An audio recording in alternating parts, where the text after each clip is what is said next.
কি অবিশ্বাস্য ব্যাপার এটা! আকাশ থেকে এত বড় তরমুজ নামছে কেন? আমি তো নিজের চোখকেও বিশ্বাস করতে পারছি না।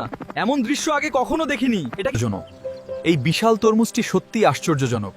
এটি কি আমাদের পরবর্তী প্রকল্পের ভিত্তি হতে পারে? এর গঠন এবং মসৃণতা আমার খুব ভালো লেগেছে।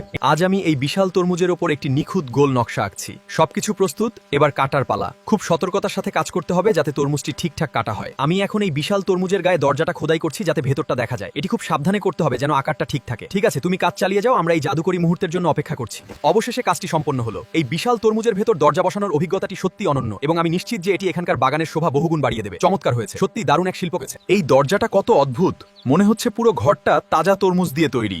ভেতরে যেতে খুব অস্বস্তি হচ্ছে, কিন্তু কাজ তো শেষ করতেই হবে। এই গর্তটি আরো গভীর করতে হবে এবং লাল শাঁসগুলো সাবধানে সরিয়ে ফেলতে হবে যাতে কাঠামোটি মজবুত থাকে। আমাদের কাজ দ্রুত শেষ করতে হবে কারণ সবকিছু ভিজে যাচ্ছে। এই কাঠগুলো এখানে বসাতে হবে এবং তারগুলো ঠিকমতো সংযোগ করতে হবে যাতে আলোটা সুন্দরভাবে জ্বলে ওঠে। দেখুন, কাজটা প্রায় শেষ পর্যায়ে পৌঁছে গেছে। আমি এই কাঠামোটি নিখুঁতভাবে তৈরি করার জন্য কাজ করছি। এখন মেঝেটি অনেক বেশি মজবুত এবং থাকার জন্য উপযুক্ত মনে হচ্ছে। সবকিছু গুছিয়ে নিতে হবে।